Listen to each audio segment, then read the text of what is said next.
Bien, muy buenas tardes a todas y a todos. Continuamos con las jornadas. Tenemos por primera vez en las 6 ediciones de las jornadas de Nules sobre violencia filioparental y atención a la infancia y adolescencia, la Mesa Internacional. Contamos con 4 ponentes de prestigioso recorrido profesional. En primer lugar, tenemos con nosotros a don Milton Contreras Sáez. Nos va a hablar desde Curicó, perteneciente a la región del Maule, en Chile. Milton es trabajador social de la Universidad de Concepción, magíster en Estudios y Desarrollo de la Familia por la Universidad de la Frontera y doctor en Ciencias Humanas por la Universidad de Talca. Se desempeñó por más de 4 años en ámbitos de intervención con niños, niñas y adolescentes vulnerados en sus derechos. Es perito social en materias penales y de familia, con especialización en conductas criminógenas de adolescentes. Es fundador del Centro de Estudios y Peritaje Psicosocial Forense. Cuenta con experiencia en docencia de pregrado, posgrado y especialidad de medicina familiar desde 2017 en diferentes universidades y centros. Es autor de artículos científicos en temas asociados a proyecto de vida adolescente, violencia filioparental y peritaje social. Además, es autor de la primera escala de evaluación pericial en Chile y del libro Cómo hacer informes sociales periciales, el cual ha sido un aporte en la implementación de las nuevas orientaciones técnicas del programa de pericias del nuevo Servicio Nacional de Protección Especializada a la Niñez y Adolescencia, Mejor Niñez. Actualmente es académico de la Escuela de Trabajo Social de la Universidad Católica del Maule. Milton, muchísimas gracias en nombre del Ayuntamiento de Nules y de la Policía Local de Nules. Agradecerte que hayas aceptado la invitación y que vayas a participar desde Chile con todos nosotros. Enviarles un saludo también, porque tengo conocimiento que sus alumnos de la universidad están viéndonos en este momento. Adelante, cuando quiera.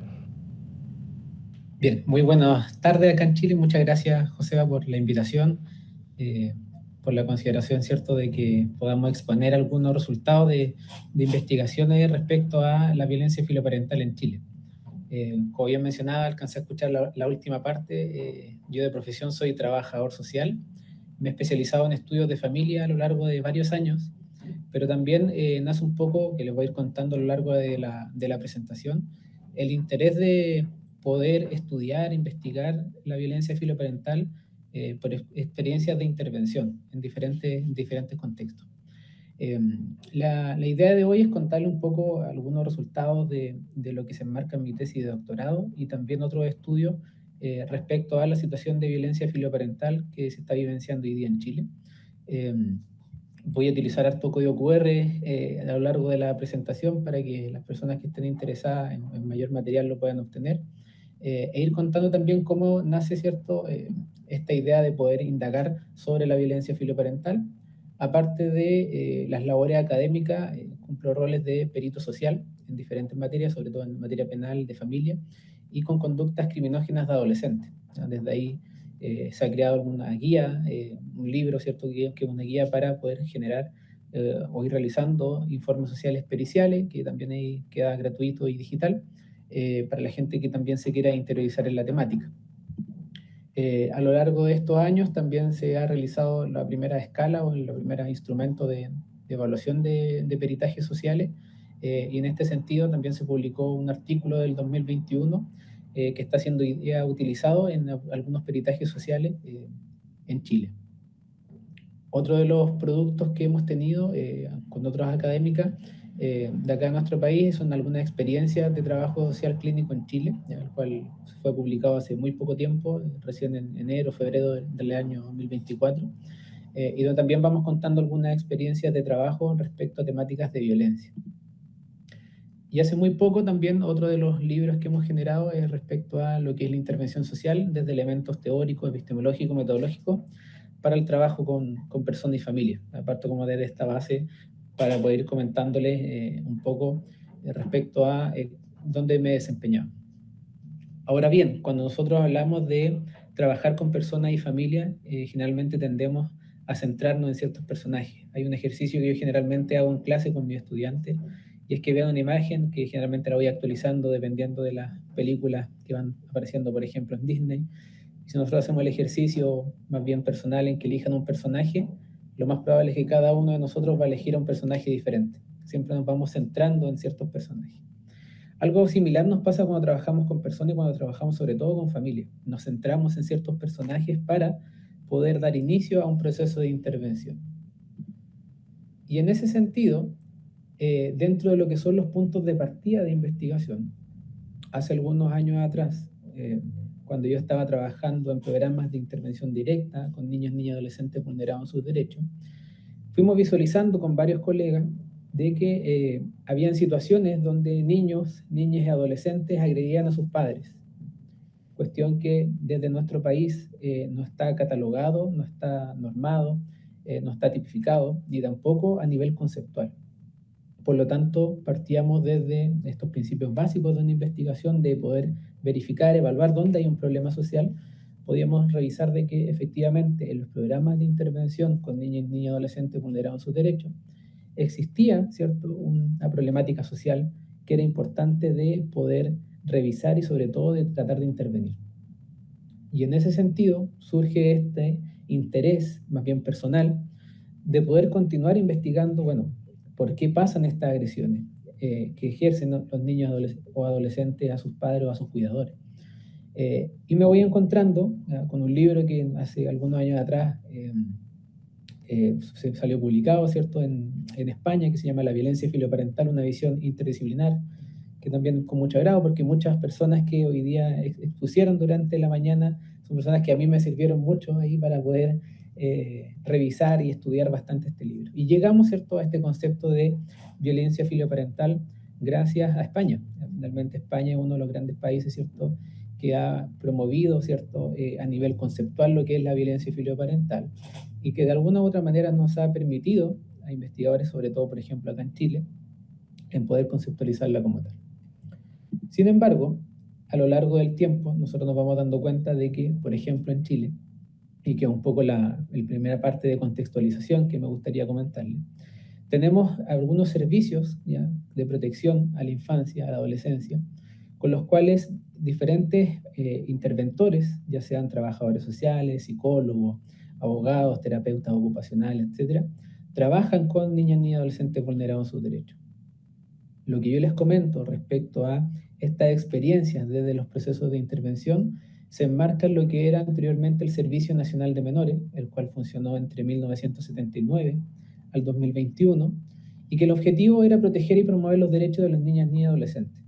Sin embargo, con los diferentes movimientos sociales que hubo en Chile, y sobre todo respecto a la crisis fundamental que tuvo el denominado CENAME, este Servicio Nacional de Protección, nace un nuevo servicio al alero del Ministerio de Desarrollo Social con la finalidad de no solamente hablar de lo que es la protección y la promoción de los derechos, sino que inicialmente descentralizar, en este caso, los servicios, de acuerdo a las realidades locales y regionales, en este caso, de la situación de la niñez y la adolescencia en Chile, pero además se integra un componente debido a que efectivamente se visualizaron altas tasas de maltrato infantil en Chile y por lo tanto también se va abordando la vulneración grave de derechos.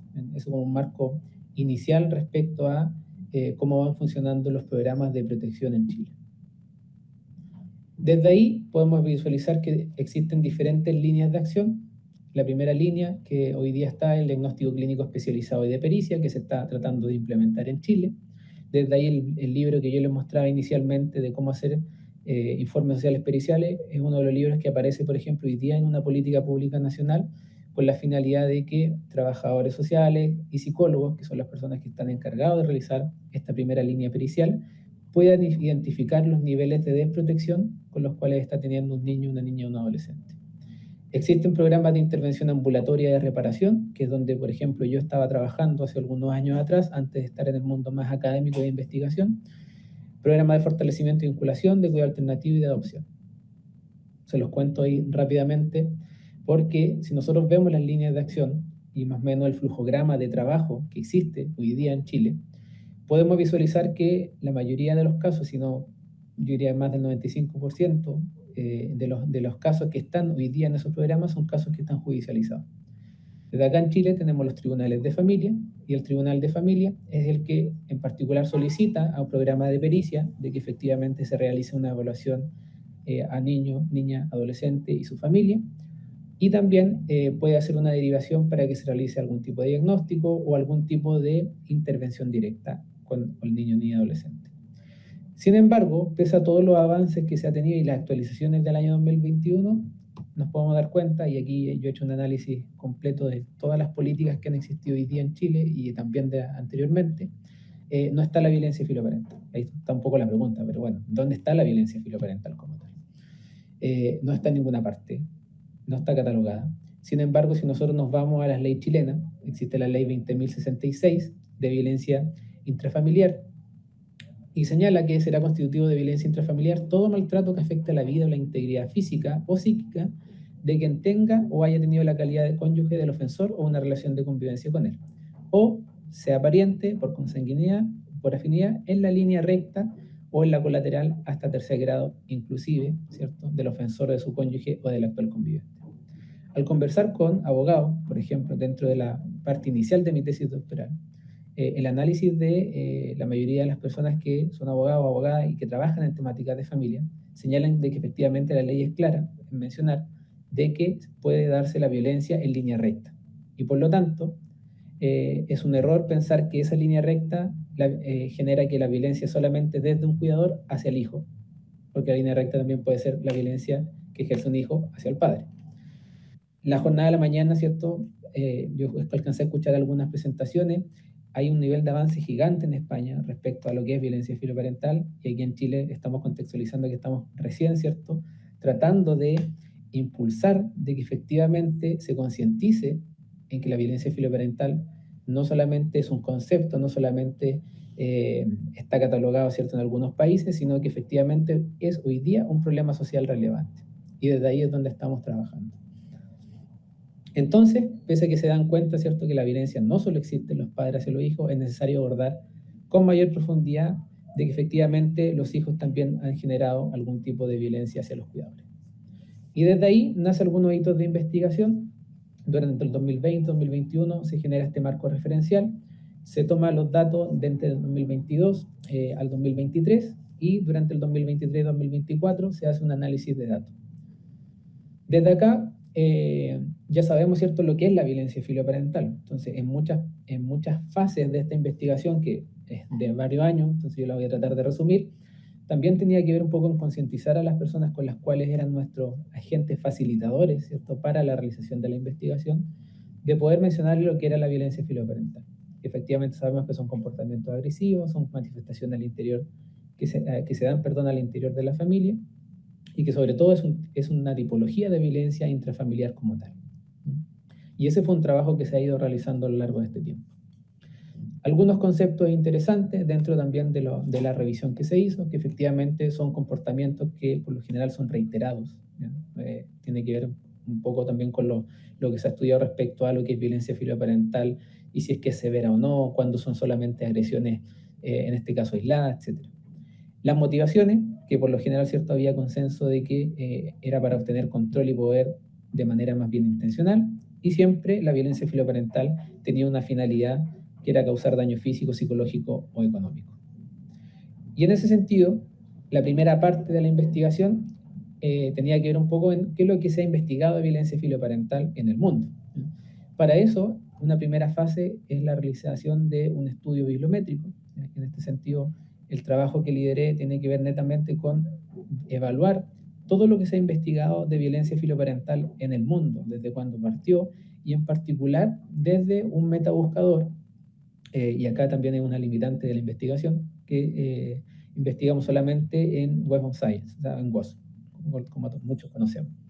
Y desde ahí nos pudimos dar cuenta de que los documentos que nos iban apareciendo, ¿cierto?, desde el año 2000 ya se comenzaba a conceptualizar, ¿cierto?, la violencia filoparental, y que los estudios han incrementado un montón en los diferentes periodos. Solamente en el tercer periodo, desde el 2020 a la fecha, ya cerramos en diciembre de 2023, ya habían 30 documentos. Bien, por lo tanto, ya sabíamos que efectivamente se está investigando bastante en el mundo.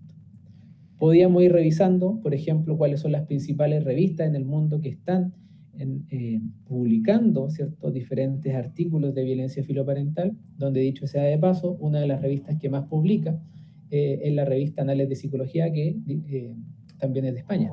Por lo tanto, íbamos viendo que efectivamente hay bastante interés en publicar, ¿cierto?, artículos sobre violencia filoparental. Las siguientes revistas son de Estados Unidos por lo general, y ahí tratamos de ir viendo cuáles son el ranking, ¿cierto?, de las 10 revistas que más publican la temática. También, dentro de este estudio bibliométrico, fuimos revisando cuáles son los países que más han publicado y también existe algún grado de colaboración. Y desde ahí es donde podemos dar cuenta de que desde el hemisferio norte, como mencionamos nosotros, ¿cierto?, hay un alto nivel de publicaciones de violencia filoparental, y si se fijan, dentro de lo que es Latinoamérica, es casi vacío. ¿Ya? Por lo tanto, en este tipo de revistas, ¿ya? También lo quiero aclarar. Por lo tanto, había un interés, ¿cierto?, y un vacío de investigación que queríamos tratar de evaluar. Los principales hallazgos que efectivamente la violencia en general es un tema que está siendo atendido de manera súper compleja y que tiene una influencia súper reconocida también desde el campo de la salud. Ahí es donde, por lo general, ¿cierto?, estaban las revistas que más publican, ¿ya?, sobre la violencia filioparental, y tiene que ver porque la Organización Mundial de la Salud, ¿cierto?, es la que de alguna u otra manera nos entrega los primeros insumos de lo que es violencia. ¿Ya? Por lo tanto, también hay varias revistas especializadas de salud que están muy interesadas en la temática. La segunda parte tenía que ver netamente con construir un marco teórico de todo lo que tenía que ver con la violencia filoparental. Y acá hicimos una revisión sistemática, ¿ya?, respecto a lo que se entiende por violencia filoparental, que era el objetivo principal para poder conceptualizarla y también que sea presentada, ¿cierto?, en las diferentes instituciones con las cuales se iban a trabajar. Por otro lado, cuáles son las variables asociadas o las variables explicativas de la violencia filoparental, y que iba a permitir armar un poco el proyecto de investigación. Y un tercer momento que tenía que ver en conocer cuáles son las principales metodologías de investigación para poder efectivamente tratar de aplicarla. Y en los tipos de violencia filoparental sabemos que existen 3 grandes tipos de violencia: la física, la psicológica y la financiera.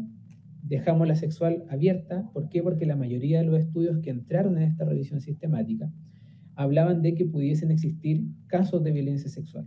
Y por lo tanto, lo dejamos también abierto de que hay que poner ojo, como decimos nosotros acá en Chile. O sea, hay que estar alerta, así es que efectivamente existen este tipo de situaciones. Dentro de los principales resultados, nosotros fuimos separando por 3 conglomerados de variables: las primeras, que son las psicológicas del adolescente; la segunda, las contextuales proximales, que tienen que ver con las variables más bien familiares; y finalmente las variables sociodemográficas, que son las que en la revisión, ¿cierto?, al estudiar más de 30 artículos, nos fuimos revisando de que efectivamente, al parecer, esas variables podrían dar algún tipo de explicación a lo que es la violencia filoparental.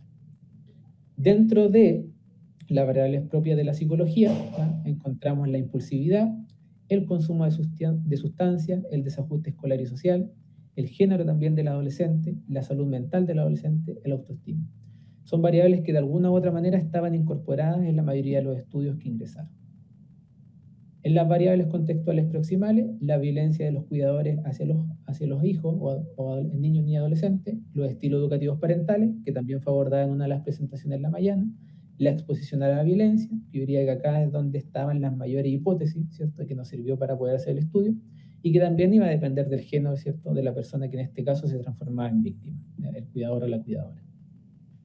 Y dentro de las variables sociodemográficas, impactaba también la cultura, el tipo de familia, el origen familiar, la escolaridad de los adolescentes, también la escolaridad de los cuidadores, la ausencia parental y la negligencia emocional en los casos donde, por ejemplo, habían reportes judiciales o de situaciones con niños que estaban en residencias.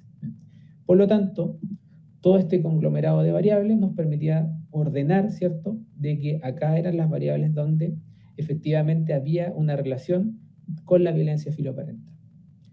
Luego comienza un proceso de depuración, y en ese sentido, en esa parte, van quedando, ¿cierto?, las variables finales que van entrando al estudio de acuerdo a la mayor explicación ya que podíamos ir encontrando, sobre todo porque en Chile no teníamos muchos insumos, ¿cierto? No hay muchos estudios respecto a la violencia filoparental.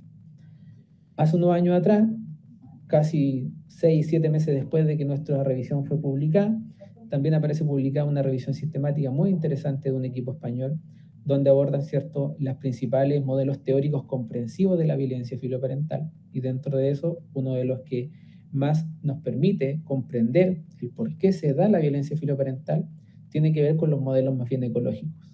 Entonces, desde ahí, nosotros nos vamos adecuando a un modelo ecológico y tratamos de abordar, ¿cierto?, dentro de nuestra investigación, la revisión del ingreso familiar, el nivel de estudio de cuidadores, los estilos educativos parentales, la exposición a la violencia, la impulsividad, la desregulación emocional, el consumo de sustancias, pensando en que dentro de la revisión sistemática eran las variables que de alguna u otra manera más permitía explicar, ¿cierto?, o relacionar con la violencia filoparental. Y el objetivo fue finalmente determinar el grado en que los estilos educativos parentales, la exposición a la violencia durante la infancia predicen o no el nivel de violencia filoparental. Y obviamente evaluar, ¿cierto?, si que el grado de impulsividad, de regulación emocional y consumo de sustancias van moderando o no estas relaciones de acuerdo a la percepción de jóvenes chilenos. Y un poco lo que vamos a presentar ahora.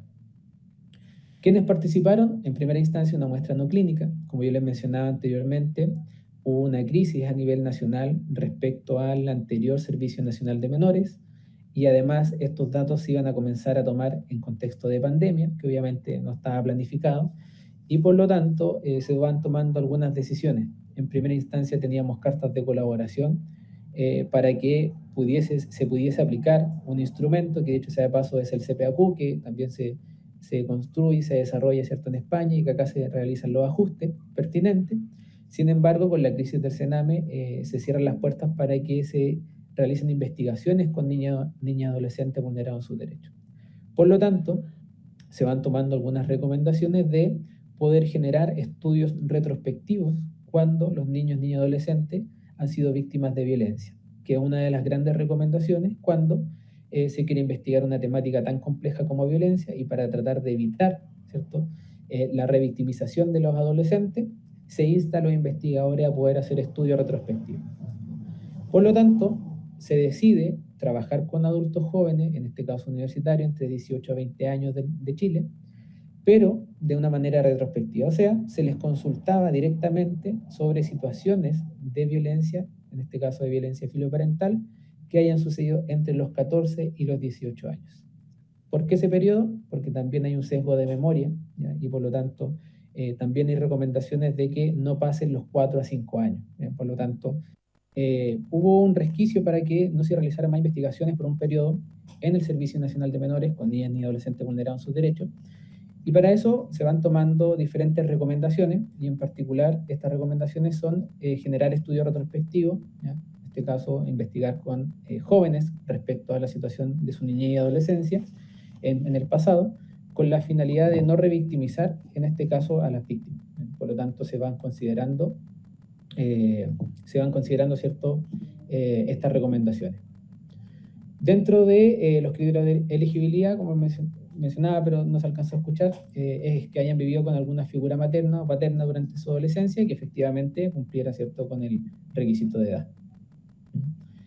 Finalmente, con los 278 jóvenes que participaron, ahí voy a ir un poquito más rápido, se trata, ¿cierto?, de no solamente buscar, ¿cierto?, responder a estos objetivos y a las diferentes hipótesis que teníamos, sino que también buscábamos tratar de tener algún tipo de explicación respecto a por qué se daba la violencia filoparental, y para eso utilizamos un modelo estadístico que se llama modelo de ecuaciones estructurales, con la finalidad de poder, ¿cierto?, verificar por qué se estaba dando la violencia filoparental. Y en cuanto a los principales resultados, podemos identificar de que se evidenció que el 34.36% de los casos o de los participantes, ¿cierto?, había ejercido alguna vez violencia filoparental durante su adolescencia, y en ese sentido el 11.92% presentaba una prevalencia severa. Por lo tanto, no hacía mucho ruido respecto a los casos, ¿cierto?, que existía violencia filoparental, porque además esta es una muestra no clínica, una muestra en un contexto relativamente protegido, ya que son estudiantes universitarios, y nos encontramos de que efectivamente pudiese aumentar en otro tipo de contexto de investigación. Al diferenciarlo por género del adolescente perpetrador, se observó que el 37.79% eran hombres y el 30.92% de los casos eran mujeres, en cuanto a lo que era prevalencia tanto básica como severa. Sin embargo, no se evidenció diferencia estadísticamente significativa. Al momento de ir revisando, ¿ya? Hay algunas relaciones interesantes en cuanto a el tipo de violencia o en este caso de agresión que se iba generando. ¿Ya? Por ejemplo, el haber robado dinero u objeto al papá o a la mamá sin permiso, evidenciamos, ¿cierto?, una diferencia también significativa entre lo que era materna y paterna, al igual que el decir cosas humillantes. Desde ahí fuimos haciendo una comparación ya respecto a cada uno de los ítems, en este caso del instrumento. Hay algunos que no habían diferencia estadísticamente significativa y otros que sí. ¿Bien? Y además, y aquí voy a ir pasando un poquito más rápido también en honor al tiempo, íbamos revisando un aspecto también llamativo que era en cuanto a las razones o las motivaciones. Y en este caso nosotros incorporamos no solamente las preguntas del instrumento, el CPAQ, ¿cierto?, sino que también incorporamos preguntas abiertas para que las personas que habían señalado que efectivamente habían ejercido violencia filoparental nos entregaran mayores insumos respecto a las motivaciones, ¿no? Que ahí por tema de tiempo no alcanzo a presentar todos los relatos. Pero hacia la figura materna, las principales motivaciones eran porque estaban muy enfadados, porque sentían que perdían el control y en muchas ocasiones para conseguir permiso para algo. Mientras que hacia la figura paterna, también porque estaban muy enfadados, pero también se agregaba el para defenderse. ¿Bien?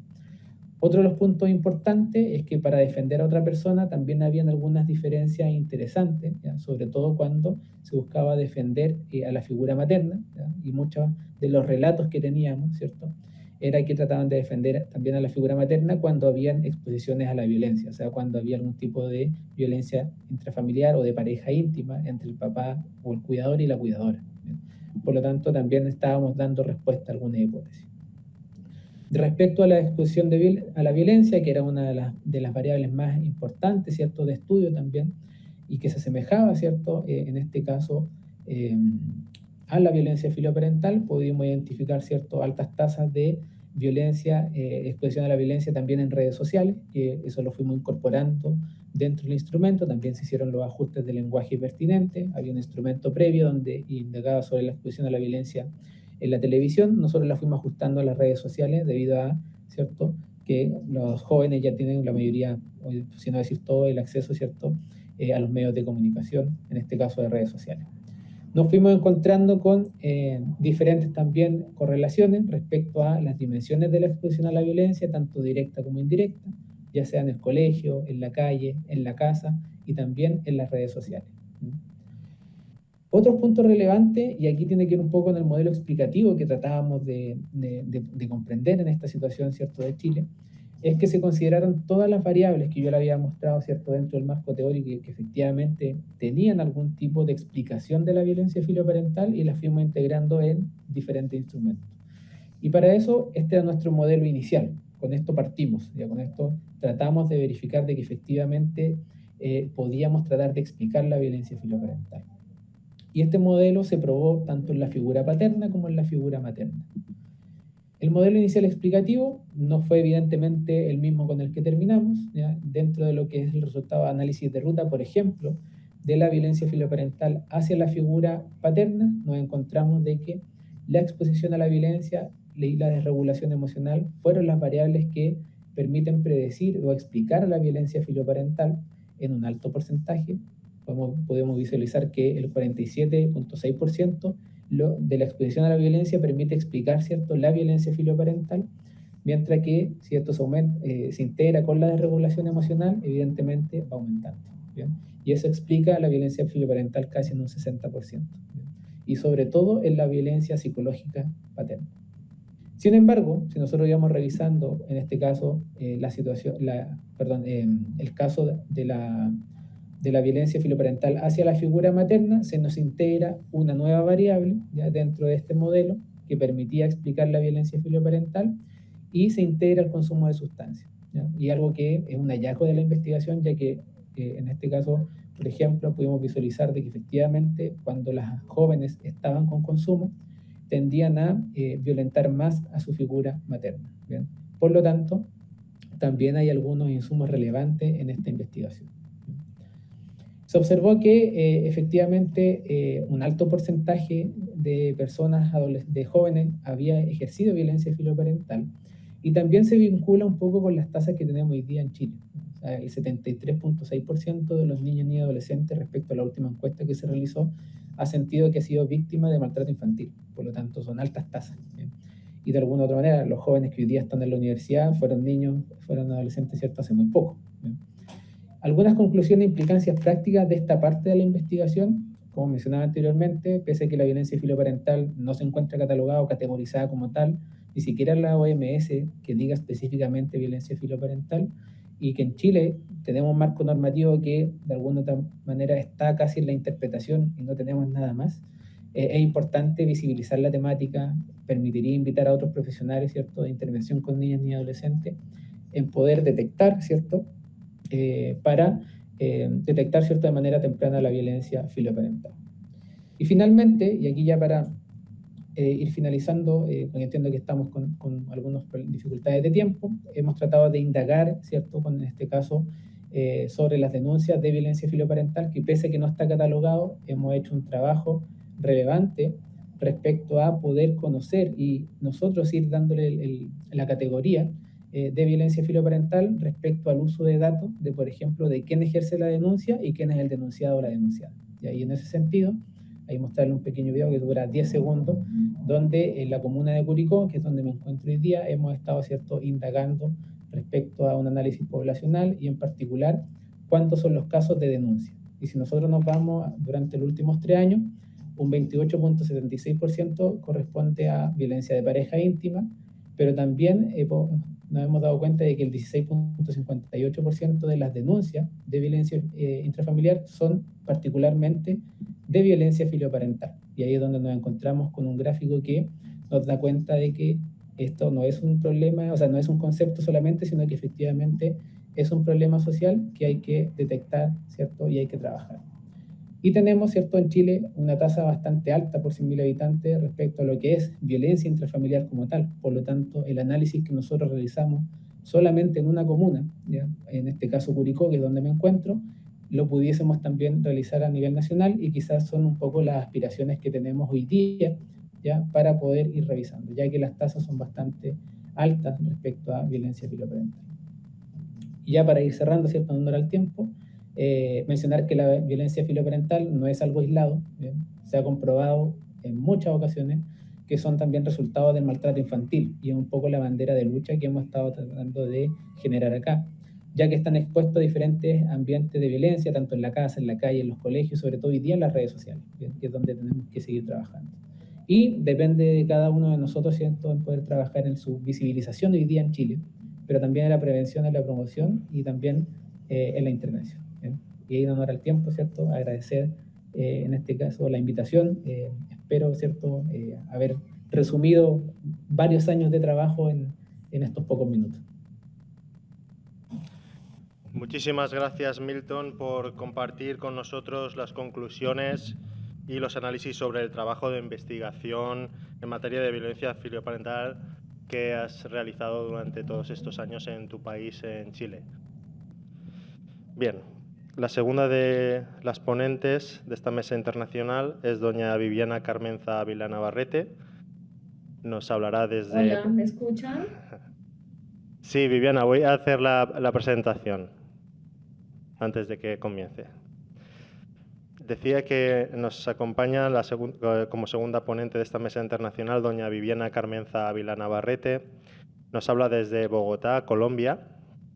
Ella es psicóloga con estudios avanzados en psicología del consumidor de la Fundación Universitaria Konrad Lorenz de Colombia. Es especialista en psicología jurídica de la Universidad Santo Tomás de Colombia. Especialista en pedagogía institucional terapéutica de la Universidad Católica Luis Amigó, también de allí de Colombia. Es magíster en asesoría familiar y gestión de programas para la familia de la Universidad de La Sabana, en Colombia. Doctoranda en psicología, la especialidad de psicología clínica y de la salud en la Universidad Internacional Iberoamericana de México. y profesional de apoyo al Sistema Integrado de Gestión Amigoniano, Congregación de Religiosos Terciarios Capuchinos Amigonianos de la provincia de San José. Viviana, muchísimas gracias por desde el primer momento que me puse en contacto con usted aceptar la invitación de estar hoy con nosotros en estas jornadas internacionales que celebramos aquí en Nules, en España. Bueno, hoy quiero compartir con ustedes un tema que para nosotros en Colombia ha sido de relevancia y es la violencia filioparental como fenómeno que permanece oculto. Este es un tema que para nosotros ha sido relevante y lo hemos abordado a lo largo de poco tiempo, porque realmente no han sido muchos los estudios que en nuestro país se hayan dado sobre el tema. Por lo general, la información que hemos obtenido ha sido de los trabajos en educación superior, trabajos de grado, y no tenemos muchos, tenemos alrededor de 32 datos, información que recopilan incluso muchos de los estudiantes, sobre todo en las facultades de psicología y en los programas de trabajo social, pero realmente han sido escasos. Y las cifras que podemos obtener pues han sido realmente cortas, realmente subestimadas, y pues en Colombia nuestro trabajo se ha enfocado sobre todo en la violencia intrafamiliar. Como ustedes pueden observar en la presentación, Colombia es un país muy pequeño, ¿sí? Estamos ubicados en un marco de biodiversidad. Quizás socialmente nos han reconocido como uno de los países más alegres del mundo. Sin embargo, ha sido permeado por muchos problemas, por muchas situaciones de violencia que nos han marcado en la historia. Esto ha llevado a que efectivamente, y como lo mencionaba en un primer momento, pues todo el trabajo de violencia filioparental haya sido pues disminuido en relación con otros tipos de violencia. Quiero comentarles que más o menos en el año 2021 nosotros con un grupo particular de profesionales de diferentes disciplinas que nos acompañan tanto en el lugar donde en este momento me encuentro, que es una organización de religiosos terciarios capuchinos, en compañía y en cooperación con otros docentes de la Universidad Católica Luis Amigo, nos arriesgamos a hacer unos primeros ejercicios exploratorios sobre violencia filioparental. Y resulta que en este ejercicio encontramos con población vinculada al sistema de responsabilidad penal para adolescentes, que son menores que pues han incurrido en algunos delitos. Encontramos que en este ejercicio exploratorio muchos de nuestros niños, niñas y adolescentes tenían algunas conductas de riesgo que los podían llevar hacia la violencia filioparental. Y logramos entonces vincularnos a hacer ese trabajo exploratorio, y fue uno de los primeros ejercicios que abrió la visión aquí en Colombia hacia todo este proceso de violencia. En lo que llevamos de respuesta, encontramos que alrededor del 48% de estos menores que están en estas instituciones o centros pues, de privación de la libertad tenían en su historia de vida muchas condiciones de maltrato, y por ende pues logramos encontrar que esas ausencias, esos vacíos que se encuentran en sus sistemas familiares pues estaban un tanto relacionados con la violencia. Este fue uno de los primeros indicios para hacer estas investigaciones, estos estudios en Colombia. Ya más adelante, sobre el año 2022, pues se pausó las investigaciones, no tuvieron mucho eco, porque pues en nuestro país está muy marcada la violencia familiar de índole conyugal. y esto pues disipó un poco el interés de los investigadores y de los estudiosos frente al tema de familia en nombrar este tipo de violencia. Nosotros con el grupo de expertos trabajamos con personal de instituciones que se vinculan en el día a día en el trabajo con estos menores que necesitan tanto acompañamiento. Contamos con pedagogos reeducadores, con trabajadoras sociales, con psicólogos, también con teólogos y filósofos, y logramos seguir ahondando ya desde nuestro quehacer en este tema. Hoy en día, algunos estudios que ha realizado el Instituto Nacional de Medicina Legal y Ciencias Forenses en Colombia a través del Grupo de Referencia Nacional, pues nos ha mostrado que este primer indicio que nosotros realizamos, este acercamiento que generamos sobre la temática, pues ha cobrado relevancia. No obstante, aquí en Colombia nos ha costado nombrar, es decir, la palabra violencia filioparental está en silencio, ¿sí? Sin embargo, los datos han revelado que, por ejemplo, para el año 2023, en el marco de la gran violencia intrafamiliar, pues encontramos hombres y mujeres que han sido agredidos por sus hijos. En la presentación encontramos, por ejemplo, hacia el año 2023, que se presentaron 756 casos de agresiones de los hijos o hijas hacia la mujer, hacia la madre. Y en el año 2024, fijémonos que la cifra descendió hacia 595 casos de agresores hacia la mujer, donde los agresores son los hijos, ¿sí? Y en el caso de los varones, pues también hubo un decremento, pero esto no quita esa condición que sí ha existido violencia. Esto nos ha llamado mucho la atención porque el hecho de no nombrar y no decir violencia filioparental no indica que no se esté presentando en nuestro país, y ha sido un llamado, ha sido una alerta a nuestras entidades del Estado, en el caso de Colombia, a los centros que trabajan con población en riesgo, con población vulnerable, también entidades penitenciarias, a que prestemos atención a este tema que ha sido de sumo interés. Para nosotros, en este tiempo y sobre todo desde el año pasado, nos ha cuestionado mucho las razones acerca del por qué la violencia filioparental, siendo tan importante, ¿sí?, de analizar, de estudiar, y creo que este encuentro nos está diciendo o nos está haciendo un llamado a todos para que estemos muy atentos a todas estas condiciones y problemáticas que se suscitan en nuestros niños, niñas, adolescentes y también en población adulta, a reflexionar sobre el tema, pues nos está generando también unos cuestionamientos muy interesantes acerca de por qué permanecemos en silencio y por qué permanece oculto.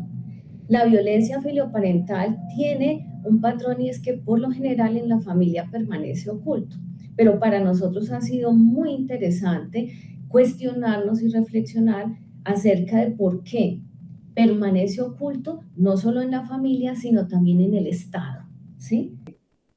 Bueno, esto es interesante porque esto de la tecnología hace que uno tenga que estar movilizándose, estar abierto y en flexibilidad continua. Así pasa con el comportamiento humano y con todo lo que uno hace a diario, ¿no? Entonces, bueno, bienvenidos nuevamente. Aquí vamos a estar en este compartir del tema, compartir pantalla, y espero poder hilar en lo que veníamos conversando.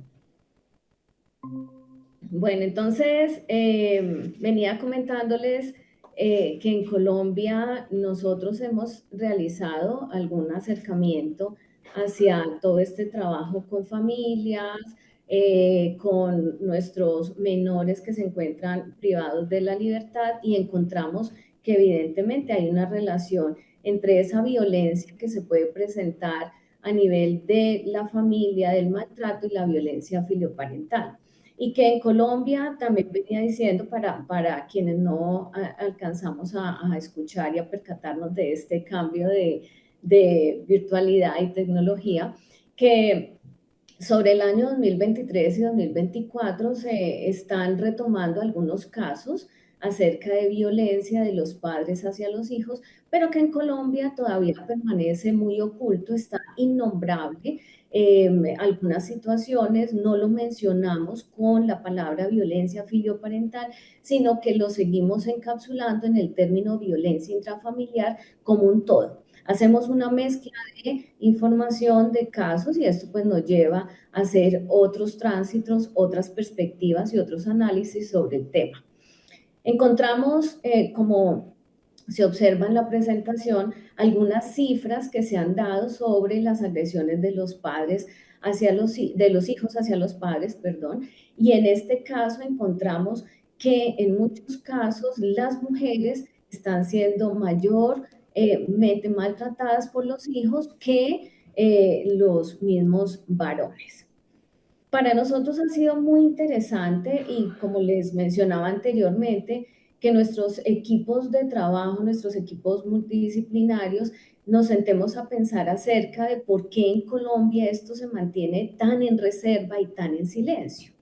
Y nos ha llamado la atención entonces esta pregunta y hemos dado cuenta de al menos 5 razones que quizás han incidido para que en nuestro país la violencia todavía a nivel de esta tipología filioparental permanezca oculta. Y no solamente permanezca oculta dentro del marco de la familia y su privacidad, sino que permanezca oculta también para el Estado, que no nos atrevemos a mencionarla.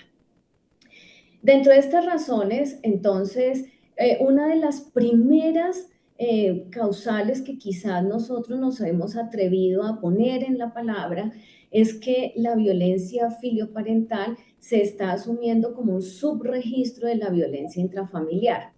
Y esto no está mal, esto hace parte de los contenidos, de los conceptos y de todo el conocimiento que traemos en Colombia.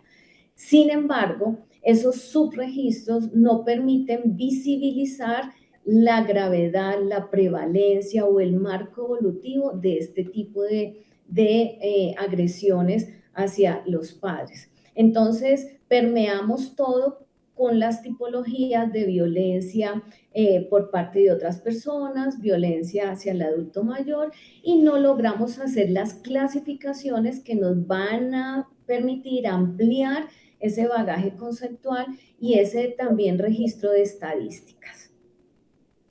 Una segunda razón que encontramos para que este fenómeno también permanezca oculto acá, insisto, no solamente en la privacidad de la familia, sino por parte del Estado, es que en Colombia ha ocurrido un fenómeno y lo hemos denominado habituación y transmisión intergeneracional de la violencia. Esto tiene que ver con que pues nuestro país ha tenido gran tasa y gran raíz histórica en el marco de la violencia. Nosotros, lastimosamente y con gran dolor y frustración, uno lo puede mencionar, hemos tenido una cultura del comportamiento violento. Y esto nos ha llevado incluso a que asumamos que golpear a los niños, al adulto, a la pareja y en esta condición a nuestros padres, pues sea culturalmente aceptado y que con frecuencia sea una forma viable de resolver los conflictos. De tal manera que esa habituación y esa transmisión intergeneracional, pues también ha llevado a que nosotros nos volvamos muy tolerables hacia los abusos físicos, los abusos económicos, verbales, psicológicos, y se mantengan en un tiempo prolongado sin ser denunciados. Nosotros encontramos que esto socialmente pues es terrible, ¿sí? Y terrible, digo, porque afecta todos nuestros métodos de relacionamiento y definitivamente los mecanismos de control, las herramientas de control, de corrección han sido disipadas y no tratamos de salir de esta condición. Otro factor que logramos vislumbrar dentro de las causales de por qué nuestra violencia filioparental está oculta, que no se nombra, es que podemos dar cuenta que hay mucha facilidad en esa creación de dinámicas paternofiliales simétricas. Para nosotros las dinámicas paterno-filiales simétricas pues están connotadas en esas relaciones familiares que se mantienen en permisividad, en sobreprotección. En muchos casos vislumbramos que son relaciones excesivamente próximas y fusionales con los hijos. Aquí en Colombia está ocurriendo un fenómeno por todas las transiciones sociales, culturales, donde a veces no logramos identificar quién es el padre, quién es el hijo, quién es la madre, quién es la hija, ¿sí? Porque en estas transiciones encontramos madres solteras, que fueron madres a muy temprana edad, entonces ya cuando están ejerciendo el rol de la maternidad, viven la adolescencia que no se logró desarrollar o con suficiente capacidad durante su etapa de desarrollo. Entonces, encontramos padre e hijo que se van a las fiestas, madre e hija, ambos con novios, y bueno, ahí encontramos unas relaciones que son un poco disonantes para nosotros, que no están mal, pueden estar muy respetables en el contexto que se está viviendo, pero pedagógica, terapéuticamente, pueden afectar esas relaciones a largo plazo. Esto ha sido un fenómeno marcado acá en Colombia porque también se ve una condición que hemos denominado pseudoautonomía. Y entonces muchos de los padres consideran que esas interacciones que han sido basadas, entre comillas, en una democracia y amor, son relaciones cercanas, pero realmente lo que están generando son fusiones conflictuadas, son relaciones que a largo plazo van a generar quizás un tipo de violencia filioparental. Pero fíjense lo delicado, caemos en lo mismo, no la nombramos, ¿sí? Nos cuesta hacer mención a eso. Con nuestro grupo también interdisciplinar, y aquí como les comentaba, en este lugar donde me encuentro hoy, que es una casa religiosa donde también trabajamos con menores infractores, nos hemos dedicado a pensar con muchos de nuestros compañeros de trabajo y de nuestros equipos investigadores por qué se sigue dando el fenómeno, si ya se han mirado algunos factores también con otro tipo de población. Y encontramos entonces en esto otra condición social y otra respuesta que puede permear todo esto de los subregistros y condiciones. Y es que en Colombia muchas familias, ¿sí?, buscan y tienen esa necesidad de apoyo y aseguramiento mutuo.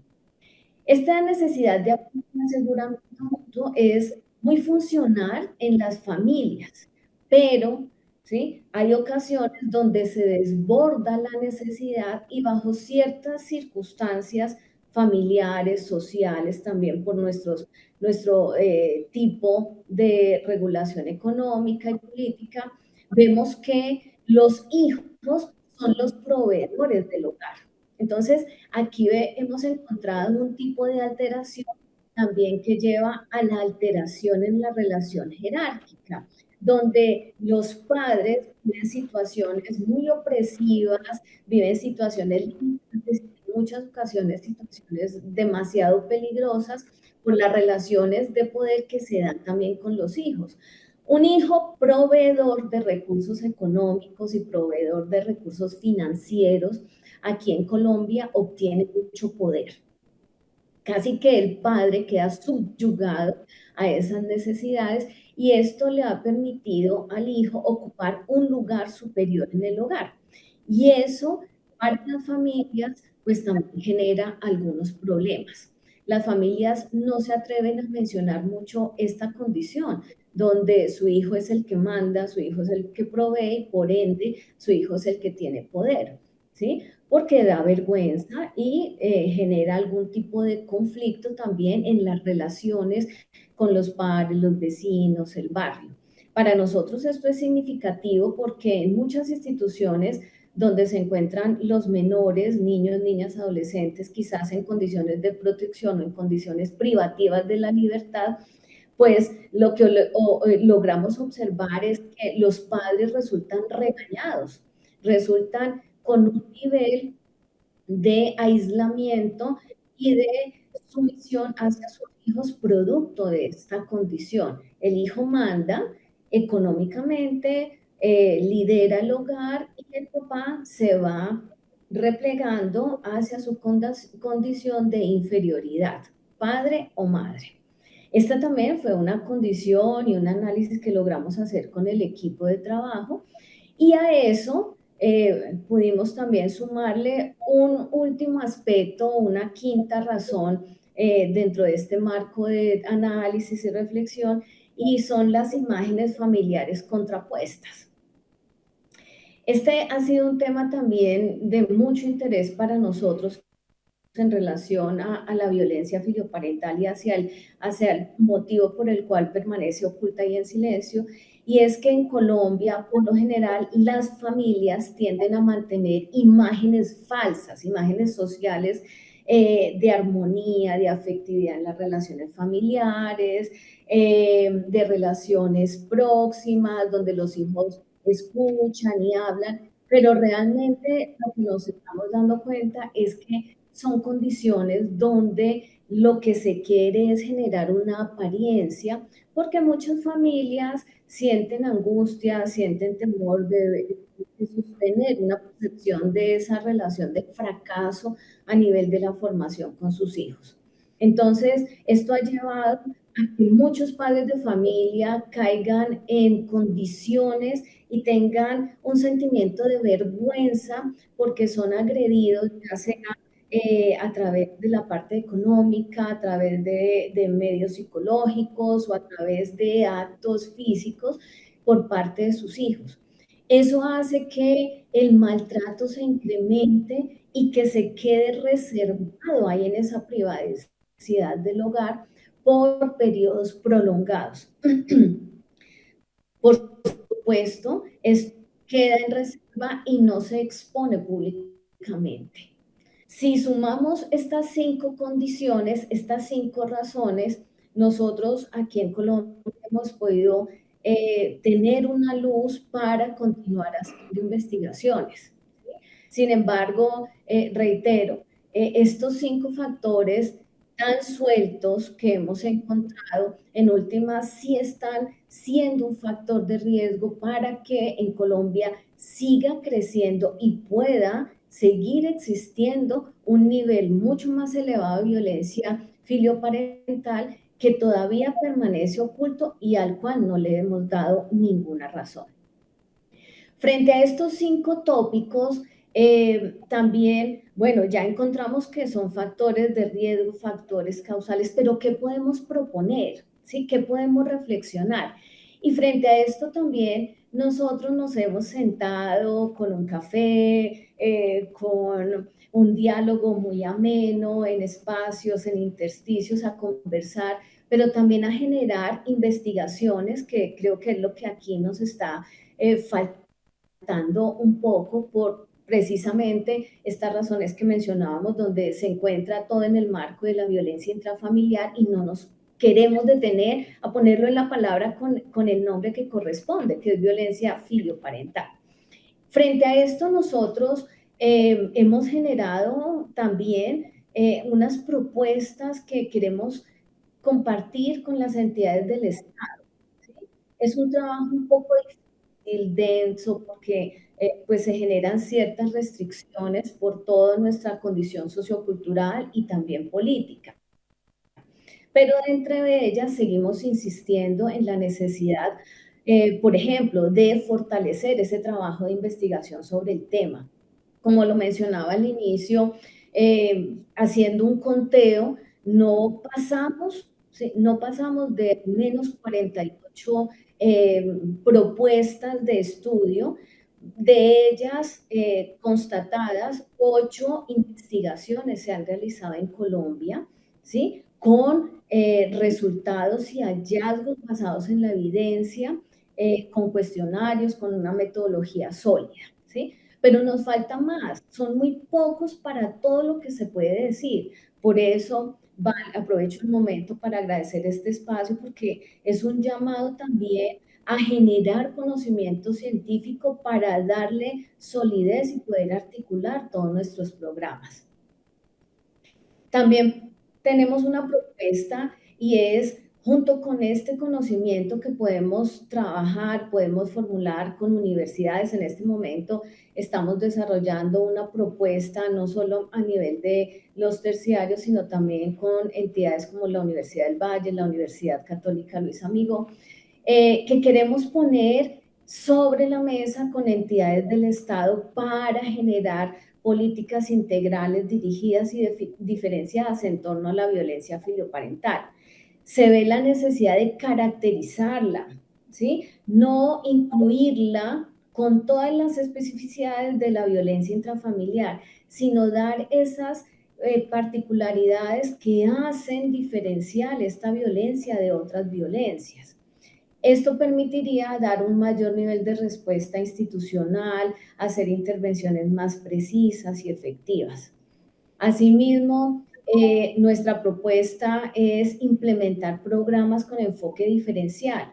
Si miramos los primeros resultados que nos presentó el Instituto Nacional de Medicina Legal y Ciencias Forenses, nos mostraron cómo la familia ha sido permeada por agresiones y estas agresiones tienen incidencia de los hijos hacia padres y madres, pero con un gran porcentaje en las madres. Quizás podemos ver entonces una violencia también de género que requiere atención. Entonces acá nuestros programas de prevención de la violencia filioparental también deben estar enfocadas hacia este manejo de estereotipos y discriminaciones, pues para que pueda tener mayor fuerza. Otra recomendación incluso que nosotros hemos llegado a hacer a través de estas reflexiones y de estas propuestas es que garanticemos la atención psicosocial a las víctimas. Para nosotros ha sido muy difícil la atención psicosocial tanto para los padres como para las madres que han sido víctimas de violencia por parte de sus hijos, porque, como lo mencionábamos anteriormente, ya nos hemos habituado y hemos normalizado todo lo que es la violencia. Y esto ha llevado entonces a que las medidas de protección que se realicen sean poco efectivas y con ello, pues que vayamos escalando en niveles de violencia filioparental. Por último, hemos reflexionado acerca de la necesidad de construir espacios de diálogo, esos espacios que permiten generar nuevas acciones, mejorar relaciones, fomentar también la escuela para padres y sobre todo generar gran conocimiento. Ha sido muy difícil para nosotros en Colombia promover la investigación con este tema. Sin embargo, entidades y algunas universidades, como lo mencionaba anteriormente, trabajamos articuladamente para nombrarlo, para no dejarlo oculto y permitir que todas nuestras actividades, todos nuestros trabajos puedan en este orden visibilizarse de una manera mucho más ardua, más fuerte, más práctica y que con ello podamos generar acciones que nos permiten continuar. Quiero cerrar esta intervención contándoles que para nosotros en Colombia es un ejemplo lo que hacen ustedes con estos encuentros allá en Nules, en España y sobre todo porque nos están llevando a la reflexión acerca de este fenómeno. En Colombia requiere un gran análisis integral. Requerimos más estudios acerca de esas dinámicas familiares, de las organizaciones que posibilitan el estudio del fenómeno y sobre todo necesitamos sensibilizar a las personas acerca de todos los riesgos que esto puede generar a largo plazo. Bueno, creo que por cuestiones de tiempo me encantaría también continuar comentándoles otros estudios que estamos realizando, que estamos iniciando con el apoyo de universidades también colombianas, pero bueno, vamos a motivarlos para que en próximas ocasiones podamos compartir también. Tenemos algunos textos sobre violencia filioparental y reflexiones en Colombia que queremos que las personas del común puedan leer, puedan observar y sobre todo con el ánimo de hacer prevención en este país que ha sido tan permeado y tan vulnerado por los índices de violencia. Muchas gracias al equipo, muchas gracias a Joseba por la invitación y a esta mesa de trabajo, a quienes nos escuchan por estar tan atentos y por motivarnos con estos espacios a seguir todo un ejercicio de investigación, de construcción de conocimiento y sobre todo que atiende y apoya todo lo que es la salud mental. Muchas gracias a todos.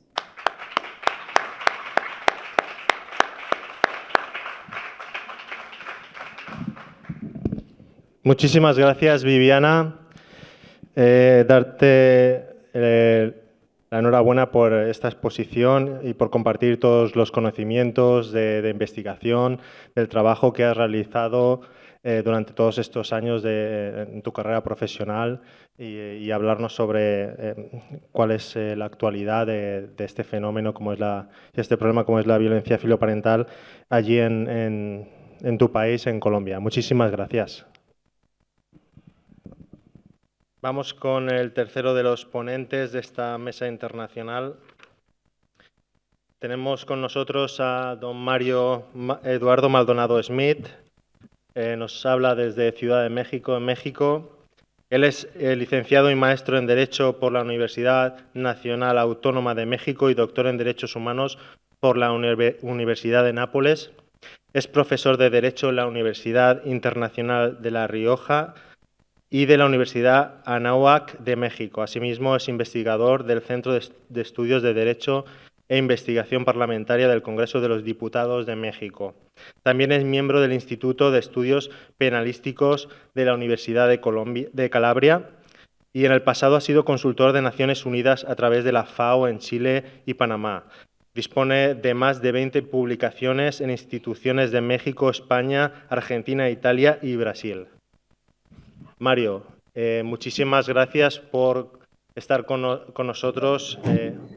Una segunda edición. El año pasado ya pudimos estar contigo y disfrutar de tu intervención. Así que nada, en nombre del Ayuntamiento de Nules y de su policía local, te damos las gracias y puedes comenzar cuando quieras. Muchísimas gracias, querido José, tanto por la invitación que hago extensiva al Ayuntamiento de Nules, también a don Alfredo Abadía Selma, que gracias a él tuvimos este acercamiento y que ha tenido un rol de enorme relevancia en México, como lo veremos en esta pequeña presentación que les traigo. Igual creo que me agradecerán después de una jornada larga y extenuante, si es que llego a ser sintético. Y bueno, vamos a ver. Me parece que se ve por ahí, ¿verdad?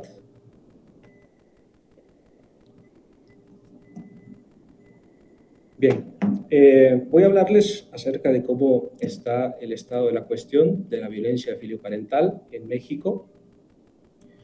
Como hemos visto en otros casos, como Chile y Colombia, en el caso de México no hay, al día de hoy, en la legislación de cualquier tipo, no solo penal, sino también de menores, civil o familiar, disposiciones que de manera específica reconozcan a la violencia filioparental, entendida ya como la conocemos, como ese conjunto de actos de agresión física, psicológica, económica, y que se da de manera continuada de los hijos frente a los padres o de los ascendientes, ¿no? De los descendientes frente a los ascendientes. Así que, perdón, un segundo, parece que no se está compartiendo la presentación. Entonces no tenemos una legislación de este tipo específica, pero lo que sí que tenemos es múltiples propuestas llevadas ya al Congreso de los Diputados, tanto a nivel federal como a nivel de los distintos estados que conforman México. Vamos a ver. Ahí mejor. Bueno, creo que sí. Entonces, ¿por qué? ¿Por qué a marzo de 2025 no tenemos aún una legislación de este tipo? Porque como ocurre en Chile, en Colombia y como ocurría en España hasta hace no muchos años, estos temas eran un tema tabú, era un tema que se circunscribía al ámbito privado, al ámbito familiar. Es para muchas familias un símbolo de vergüenza, un símbolo de fracaso, el reconocer que este tipo de violencia se presenta al interior de los hogares. Y es algo que trata de circunscribirse, limitarse al ámbito privado, no hacerlo público, porque, como ya digo, puede causar vergüenza, puede causar estupor, puede causar una conmoción en términos sociales, el hecho de que existan estos menores que colocan en una situación de violencia, de presión, el síndrome del pequeño emperador a las familias. Así que es algo que desde el punto de vista social se busca aún hoy en día, es un símbolo de tabú, es un símbolo de que se busca más bien restringirlo al ámbito privado. Pero ¿qué nos hemos encontrado? Nos hemos encontrado a través de las experiencias españolas, a través de las vivencias propias vividas en nuestro país y extrapoladas fundamentalmente a partir del fenómeno de la pandemia, donde los menores permanecían encerrados enteramente al interior del ámbito familiar, pues nos enterábamos, ¿no?, de que existían estas formas de violencia, que al día de hoy siguen presentándose y se acrecentan. Esto ha llevado a reconfigurar en México la idea acerca de lo que es la violencia familiar. Les decía que el fenómeno de la violencia filioparental como tal específicamente no está reconocido en la legislación, pero lo que sí tenemos, también lo tiene Colombia y Chile, que veía, es el fenómeno de la violencia familiar. Y nuestras disposiciones jurídicas permiten al día de hoy circunscribir este tipo de violencia dentro de la violencia familiar. ¿Esto quiere decir que no existen herramientas jurídicas legales hoy por hoy en México para combatir este fenómeno? No, porque tenemos esta figura de violencia familiar. Lo ideal, y es por lo que abogamos y por lo que se han hecho múltiples esfuerzos, es reconocer una forma específica de violencia familiar, que es la filioparental, darle su especificidad, su importancia, que permita individualizar el fenómeno y hacerlo público, para que en el ámbito social pueda ser un tema que se comienza a evidenciar, a observar, a ver y a darle la importancia que el tema merece. La primera vez en el ámbito jurídico que este tema de la violencia filioparental se trata en México es en 2022 y se realiza a partir de una iniciativa legislativa que se presentó en el Congreso de los Diputados, el Congreso Federal de todo el país. Esto se presentó en el año 2022 en la iniciativa del grupo parlamentario del Partido del Trabajo, y fue una iniciativa que fue turnada a las comisiones de Justicia y de Niñez. Fue la primera iniciativa que se presentó en este tema. Y es una iniciativa en donde se contó, ni más ni menos, que con el apoyo técnico de la Sociedad Española para el Estudio de la Violencia Filioparental, a través de su presidente, el doctor Alfredo Abadías Selma, que asesoró al grupo de expertos del diputado Brígido del Partido del Trabajo sobre estos temas y que permitió llevarlo al ámbito legislativo. La iniciativa, sin embargo, no se aprobó, pero tuvo un efecto tremendo, porque por primera vez, reitero, este tema se llevó al ámbito de la discusión pública, legislativa, y al día de hoy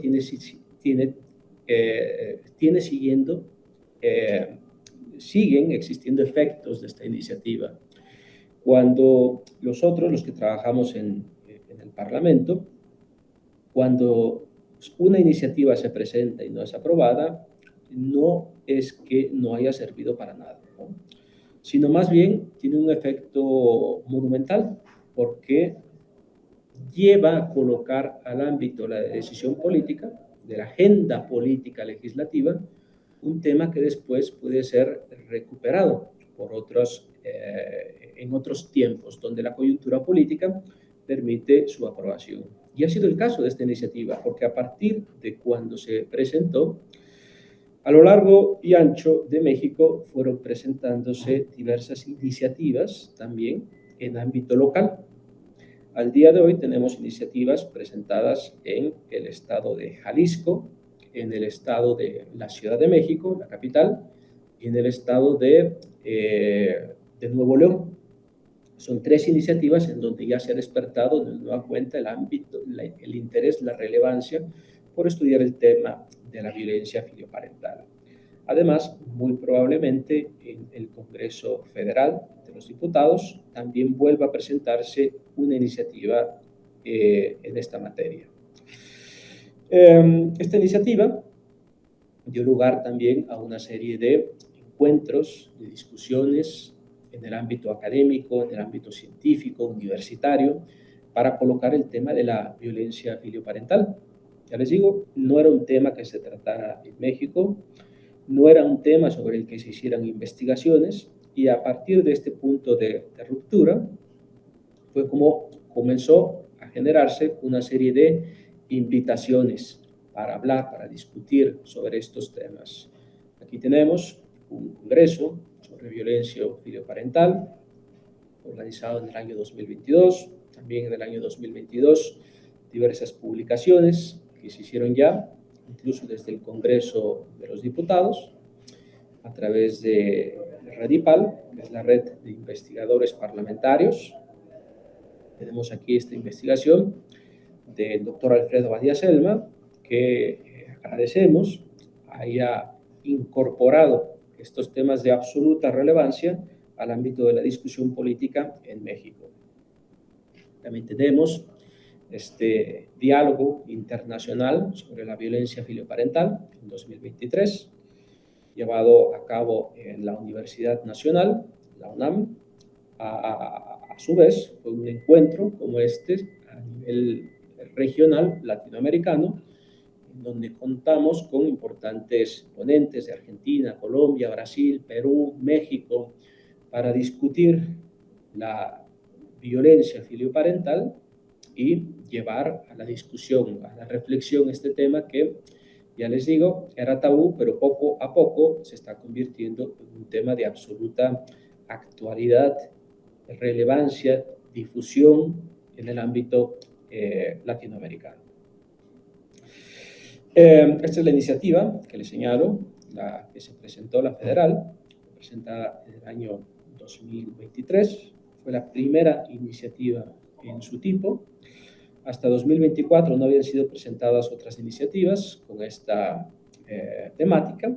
En 2024, e inspiradas por esta iniciativa federal, fueron presentadas 3 iniciativas, que son lo que tenemos actualmente.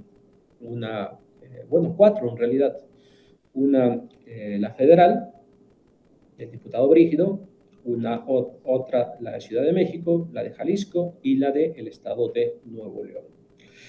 Una coincidencia que hemos encontrado también en estas propuestas legislativas es que se reconoce que este tipo de violencia es una violencia específica, que no la podemos englobar en otros tipos de violencia.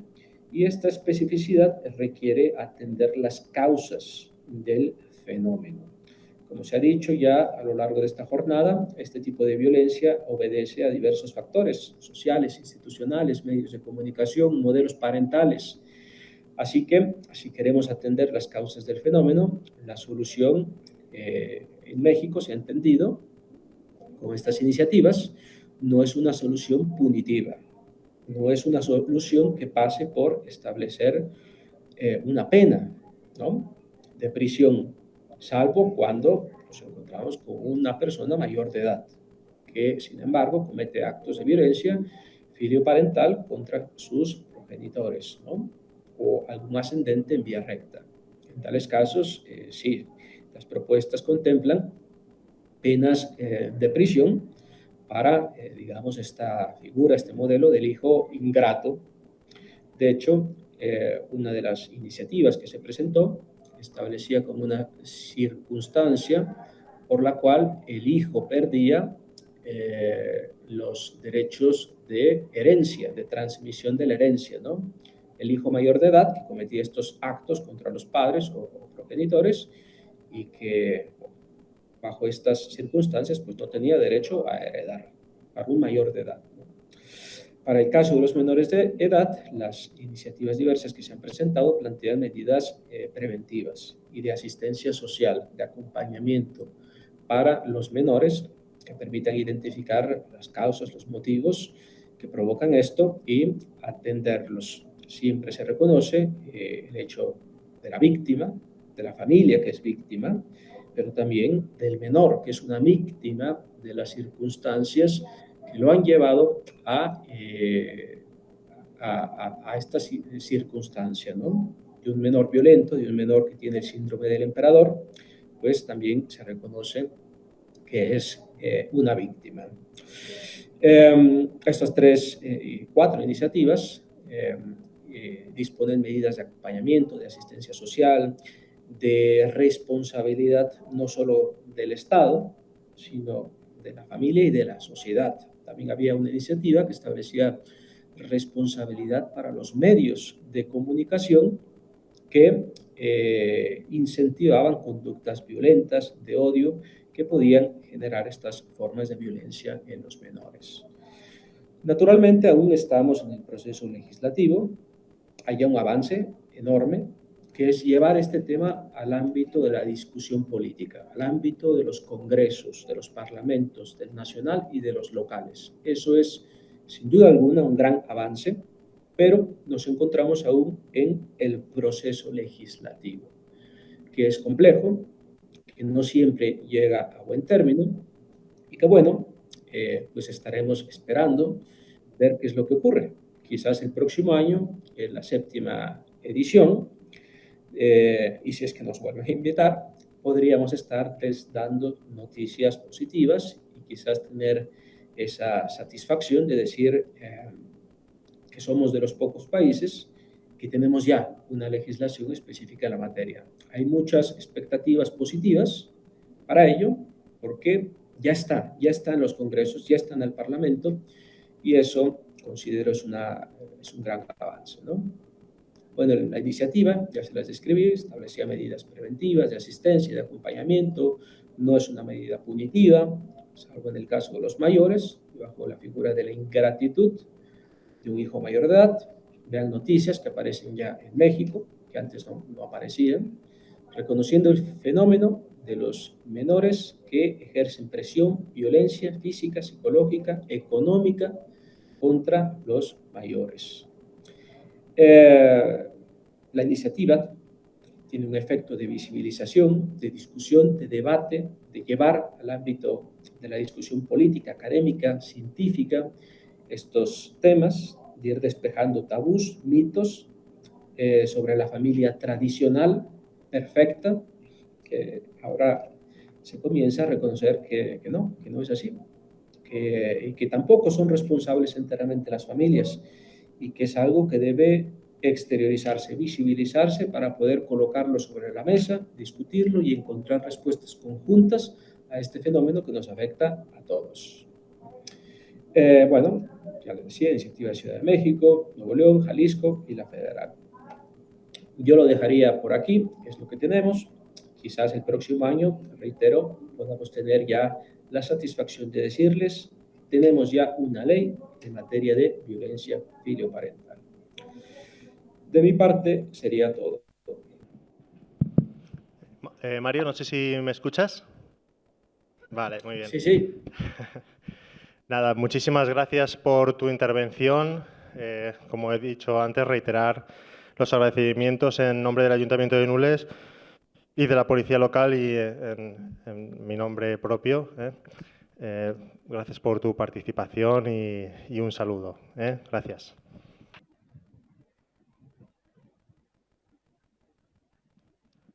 ¿Me escucha, señor Douglas? Sí, les escucho. De acuerdo. Buenas tardes. Muy ¿Ustedes me buenas. escuchan bien a mí? Sí, perfectamente. Bueno. Voy a presentarles al último de los ponentes de esta mesa internacional. La verdad es que es un honor tener con nosotros a don Douglas Durán Chavarría. Es el director del Instituto Latinoamericano de Naciones Unidas para la Prevención del Delito y el Tratamiento del Delincuente, ILANUD. Es licenciado en Derecho en la Universidad de Costa Rica y se graduó con distinción en la maestría en Criminología de la Université Catholique de Louvain en Bélgica. Ha cooperado con UNICEF en temas de reforma penal, política criminal y prevención del delito, entre otros ámbitos.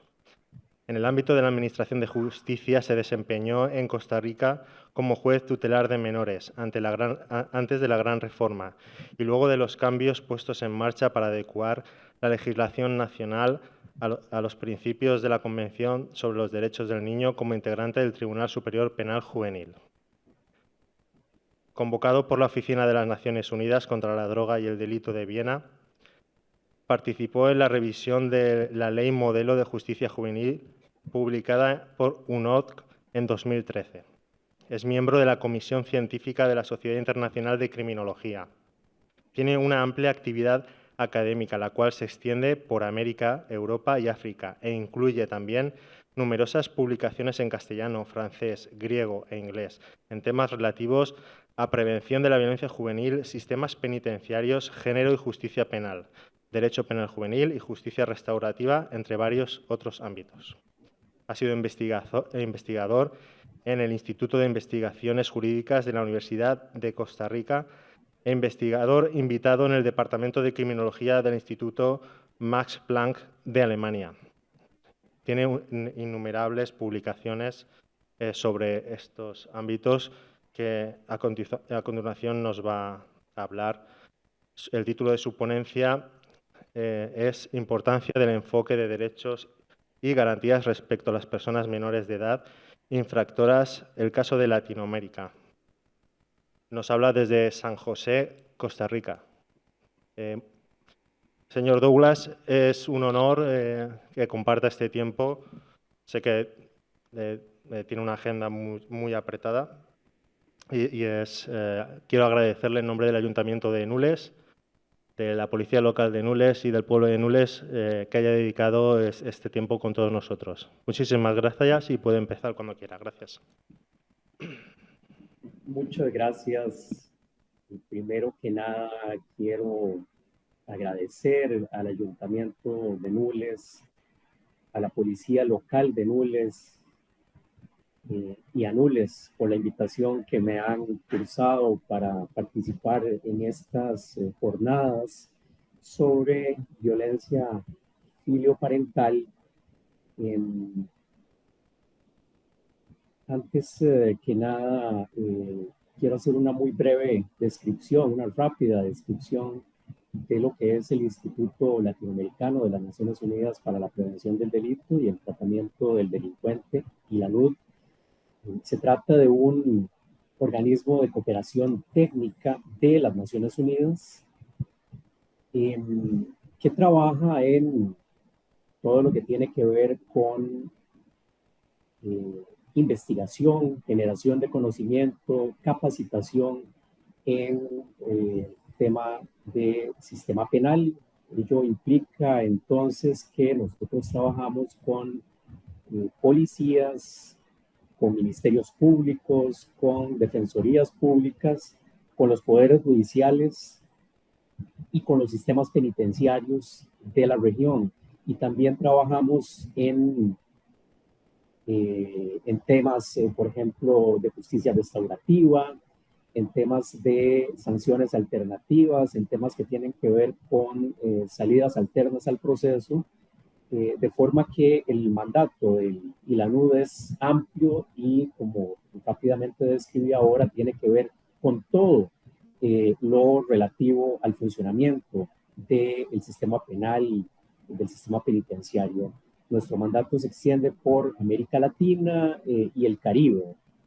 Y formamos parte de una red global de institutos de Naciones Unidas sobre prevención del delito y justicia penal.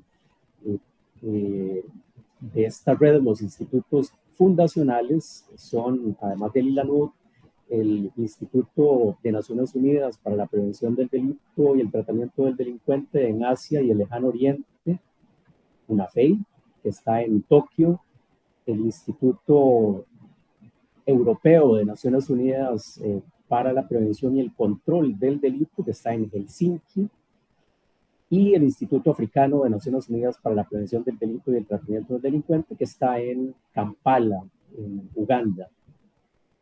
En ese contexto, el trabajo del instituto es cooperar con los países de Latinoamérica y el Caribe, y también a nivel global, nosotros como parte de esa red trabajamos con la Comisión sobre la Prevención del Delito en Viena y con la Oficina de Naciones Unidas contra la Droga y el Delito en Viena, en todo lo que tiene que ver con las reuniones regionales preparatorias de los Congresos de Naciones Unidas sobre Prevención del Delito y Justicia Penal, con la Comisión sobre Narcóticos, en fin, como decía, en el contexto de esa red, pues trabajando con los organismos globales de Naciones Unidas sobre esta temática.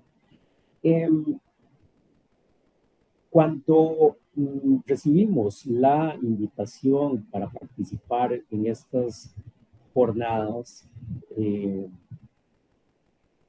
les comentaba a quienes me contactaron que el ILANUD no desarrolla investigación particular sobre el tema de la violencia filioparental.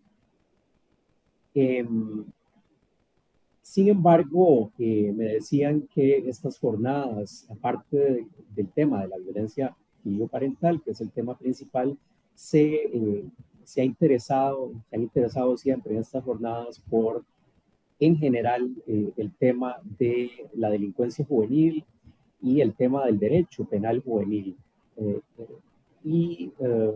Según lo que he podido ver, incluso en el programa de estas jornadas y en programas de jornadas anteriores, ciertamente veo que hay interés por estas temáticas relativas a la delincuencia de los jóvenes y a los sistemas penales juveniles.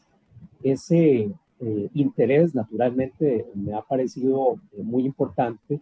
Todos los que trabajamos en el derecho penal, todos los que trabajamos en criminología, sabemos cuán importante es el derecho penal comparado, cuán importante es la investigación criminológica comparada, todo ello con la finalidad, por supuesto, de no solamente conocer el funcionamiento de otros sistemas, sino también buenas prácticas o también las dificultades que se enfrentan en cada uno de nuestros campos de trabajo. Es por eso que lo que he preparado para mi presentación de esta tarde es una rápida, sobre todo por la hora y porque ya las jornadas tienen todo el día de estarse desarrollando y soy el último, un repaso rápido de el tema de la delincuencia juvenil, de la violencia de los jóvenes en América Latina y el Caribe, y sobre todo, esto lo recalco, la ponencia tiene que ver con la forma en la que se ha reaccionado por parte del sistema penal a ese fenómeno de la violencia de los jóvenes acá en la región latinoamericana. Vamos a partir inicialmente dando un contexto rápido e indicando que, como ustedes sabrán, la mayoría, Latinoamérica es la región del mundo con la tasa de homicidio más alta, y esto naturalmente implica en gran medida, sobre todo en los últimos tiempos, a personas menores de edad. Al mismo tiempo, Latinoamérica tiene las tasas de encierro más altas. En esto estamos hablando no de un problema subregional, o sea, no de un problema latinoamericano, sino de un problema que está presente en todo el hemisferio. Es decir, las cantidades de personas que están privadas de libertad en Latinoamérica son altísimas. En eso digo que es un problema hemisférico, no latinoamericano, porque ya sabemos cuál es el país que tiene más gente privada de libertad en el mundo, que son los Estados Unidos, con unas tasas altísimas de encierro. Bien, para el caso de Latinoamérica tenemos esas tasas muy altas de privación de libertad, y esto también ha influido en que tenemos tasas muy altas de sobrepoblación carcelaria. Hay en la mayoría de los países, casi en todos, podríamos decir, sistemas penitenciarios con problemas de sobrepoblación carcelaria, y en la mayoría, de hecho, problemas de hacinamiento carcelario, es decir, ocupaciones carcelarias que van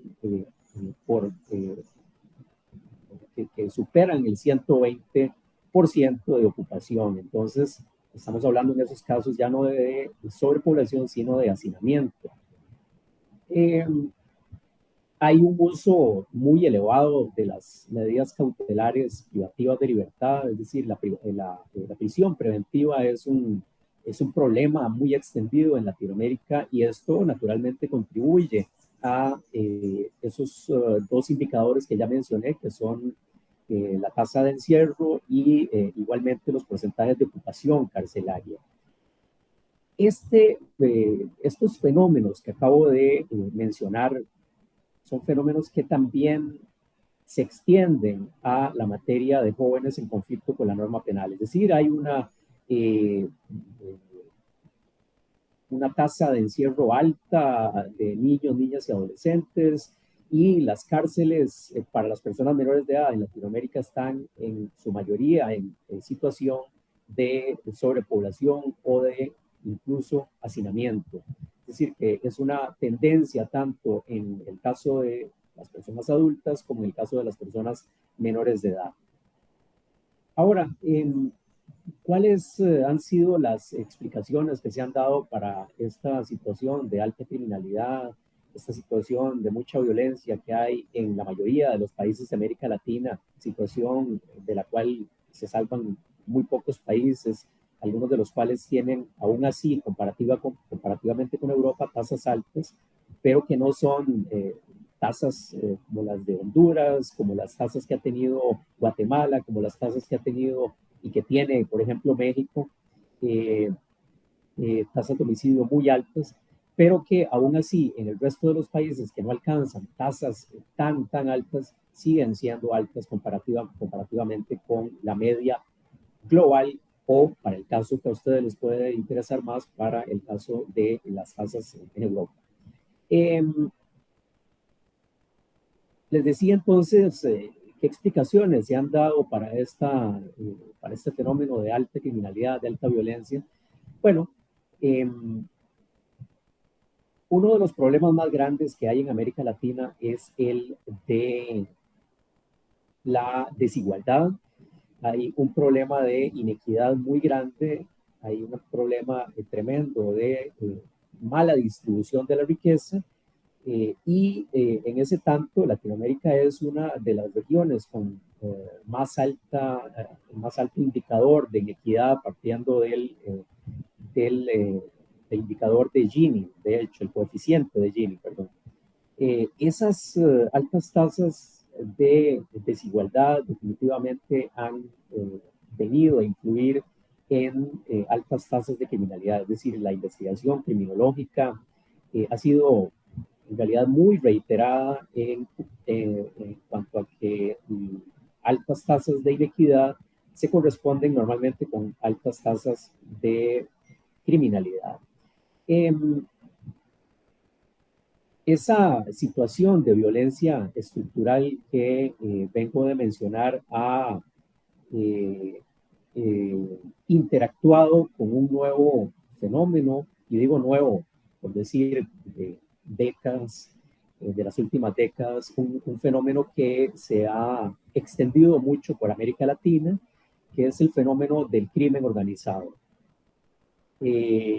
La situación que se ha dado es que hay un negocio de tráfico de estupefacientes muy grande que va de Sudamérica, naturalmente el mayor consumidor de estupefacientes del mundo, los Estados Unidos, y eso ha convertido a todos los países de la región, por ejemplo, en el caso del Cono Sur, o de Sudamérica más bien, corrijo, los ha convertido en países productores para ese mercado, y todos los países que están entre Sudamérica y Norteamérica se han convertido en países que sirven como países de paso para ese tráfico ilícito de estupefacientes a los Estados Unidos. Esta situación de grandes carteles de crimen organizado que trabajan en esa línea de tráfico de estupefacientes ha generado que toda esa exclusión social resultado de la violencia estructural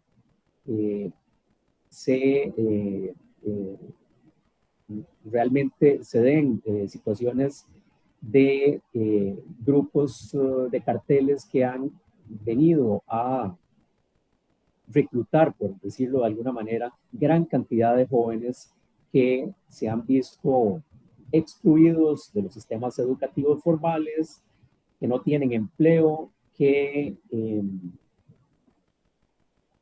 no pueden ir a la escuela, que no tienen acceso a servicios de salud de calidad. Ahí donde los estados precisamente han dejado de lado su función precisamente de distribución de riqueza, su función social en Latinoamérica.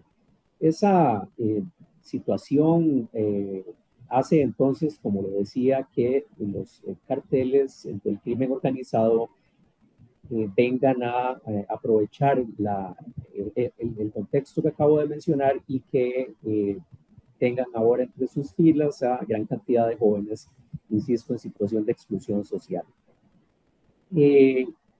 Lo problemático o lo más problemático de todo esto es, y aquí vamos al segundo punto que quería abordar, es que la respuesta que los estados han dado a esta situación problemática se ha centrado sobre todo en un uso extendido del derecho penal.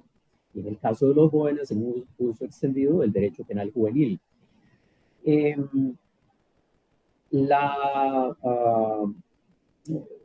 La hipótesis que podríamos manejar en realidad, entonces, se desprende de lo que muy rápidamente he explicado ahora, es que se está respondiendo a todas esas disfunciones de los estados en Latinoamérica mediante el uso del derecho penal. Es decir, que frente a lo que el filósofo francés Robert Castel denomina la desasociación social, se está respondiendo únicamente con derecho penal. Y cuando hablamos del uso extendido del derecho penal en América Latina, ¿de qué estamos hablando? Bueno, de lo que estamos hablando es de un enfoque centrado en reformas a los códigos penales o a las leyes penales especiales, leyes penales juveniles, o reformas a los códigos procesales penales, o el énfasis en el trabajo represivo de la policía. ¿En qué se han focalizado estas reformas a las leyes penales juveniles, a los códigos penales o a los códigos procesales penales? Pues al aumento de las penas y sobre todo al aumento de las penas privativas de libertad. Se han centrado igualmente en la reducción de garantías en las leyes penales juveniles. Se han centrado igualmente en un uso mayor de la prisión preventiva, lo cual viene no más que a alimentar el fenómeno de sobrepoblación que ya mencionaba. Y en lo que se refiere al tema de edad para las personas menores infractoras, también hay una tendencia muy marcada en Latinoamérica a la propuesta de reformas a las edades para que el derecho penal de adultos pueda ser aplicado a los infractores menores de edad. Es decir, hay procesos en los que se proponen rebajar la edad para poder aplicar la ley penal de adultos, con lo cual evidentemente estamos perdiendo la especialización que se requiere para la intervención respecto de las personas menores de edad infractoras de la norma penal.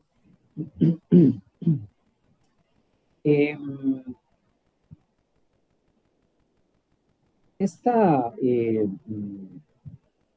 serie de reformas, o más bien de contrarreformas, podríamos decir, se han venido a complementar con lo otro que mencionaba, que es un énfasis en el trabajo policial, un énfasis que se refleja en acciones policiales cada vez más fuertes, un énfasis que se refleja, por ejemplo, en poner más recursos en la logística de las diversas agencias policiales. Y lo que no se ha hecho y que es lo que se debería hacer es trabajar en prevención no represiva. Desde el ILANUD nosotros siempre hemos insistido en que es importante tener policías, ministerios públicos y sistemas penitenciarios, y por qué no, también judicaturas bien equipados, con todos los recursos necesarios, con toda la capacitación necesaria, por ejemplo, en el tema de niños, niñas y adolescentes infractores, con toda la formación especializada que el derecho penal juvenil requiere. Sin embargo, hemos insistido en que no solamente hay que tener judicaturas, ministerios públicos y defensorías o policías bien capacitados con todos los recursos, sino que se debe poner énfasis al mismo tiempo en todo lo que tiene que ver con el sistema de protección integral de las personas menores de edad. Y me explico al respecto.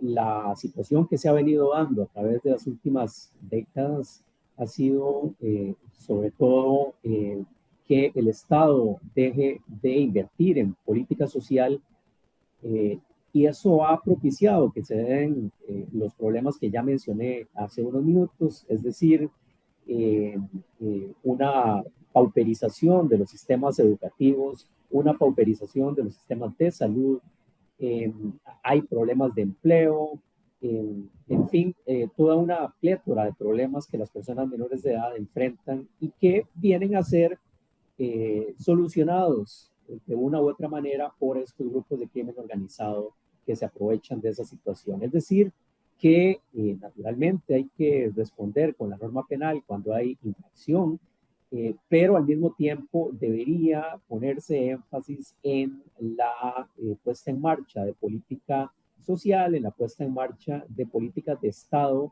que recuperen lo perdido en términos de educación, de acceso a educación, de acceso a salud, y que de esa forma devuelvan las posibilidades de acceder a todos los derechos a estas personas menores de edad, de acceder a todos los derechos que están previstos en la Convención sobre los Derechos del Niño y que fue precisamente también el punto de partida de estas reformas penales juveniles. De lo que estamos hablando acá entonces es de un reforzamiento de las capacidades, cuál es también importante, por qué no decirlo, de las capacidades de la judicatura, de la defensa pública, de los ministerios públicos, pero también estamos hablando de la importancia del reforzamiento del sistema de protección integral de las personas menores de edad. Sobre todo por lo que ya indiqué, en el sentido de que si no tenemos a una juventud con oportunidades, si no tenemos a una juventud que pueda acceder a educación, a salud, a empleo, y a empleo digno, por supuesto, no subempleo, en ese tanto vamos a tener problemas de naturaleza penal con las personas menores de edad. Es por eso que nosotros desde ILANUD hemos insistido en la importancia de tener esa visión sobre la importancia del sistema de protección integral de las personas menores de edad. Lo que se ha visto en los últimos tiempos, lamentablemente, y lo menciono para ir terminando, porque ya mi tiempo se está acabando en esta ponencia, lo que se está percibiendo en general es un sobredimensionamiento de la importancia de la actividad policial, un sobredimensionamiento de la relevancia de las reformas, del endurecimiento del derecho penal juvenil. Hay, como ya lo decía, una serie de procesos de contrarreforma que lo que están haciendo es debilitando la visión minimalista, garantista de las nuevas leyes penales juveniles que surgieron después de la Convención sobre los Derechos del Niño.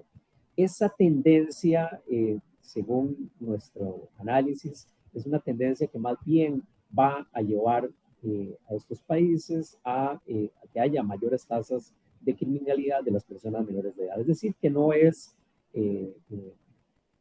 llevando más niños, niñas o adolescentes a nuestras prisiones que se van a solucionar los problemas de violencia de los jóvenes. Es precisamente a través de un trabajo de política de Estado, de política social, que se pueden lograr mejores resultados en esta materia. Y ustedes en el curso de estas jornadas y en anteriores jornadas, por lo que he leído, comprenden muy bien la importancia de tener ese enfoque integral, un enfoque más completo en el sentido de que las agencias encargadas del control social de las personas menores de edad infractoras tengan todos los recursos, de que esas agencias tengan la capacitación necesaria, pero también la importancia y eso lo he podido ver en los diversos programas que he leído de estas jornadas, también la importancia de que las agencias de apoyo a las personas menores de edad, de que las agencias de apoyo a las familias también tengan los recursos necesarios para que el enfoque sea integral y de esa manera haya un mejor control de la violencia de las personas jóvenes. En este sentido, sin ser un experto del tema de la violencia filioparental, pero sí un experto en temas de niñez y adolescencia, me parece vital el enfoque que he podido ver en las jornadas de violencia filioparental acá en Nules, un enfoque que me parece muy completo, precisamente un enfoque, ahora lo podíamos ver, sobre las capacidades de las agencias encargadas de la asistencia a las familias en este tipo de problemáticas, de las agencias encargadas de brindar la intervención necesaria respecto de las personas menores de edad que han incurrido en este tipo de situaciones problemáticas. Bueno, precisamente son esas las respuestas que hay que dar, además, cuando quepa, de la respuesta penal, porque si no vamos a tener un fenómeno de repetición, de reiteración de este tipo de conductas. De manera que me parece que ese es el enfoque correcto, un enfoque integral. Y hasta aquí mi participación, para no extenderme más de la media hora que me había sido brindada inicialmente. Quedo abierto a sus preguntas si hubiera alguna, aunque supongo que después de una jornada de un día completo, quizá la gente esté ya esperando irse a descansar un poco. Bien, quedo atento a sus preguntas. Gracias.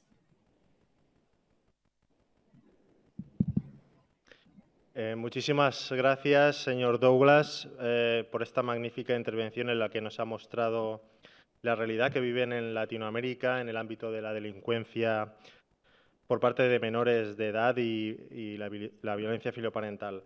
Le mando un abrazo desde Nules, desde aquí, desde España, y reitero el agradecimiento de parte de las autoridades del Ayuntamiento de Nules y de la Policía Local de Nules. Muchísimas gracias. Muchísimas gracias a ustedes, un gran gusto. Hasta luego.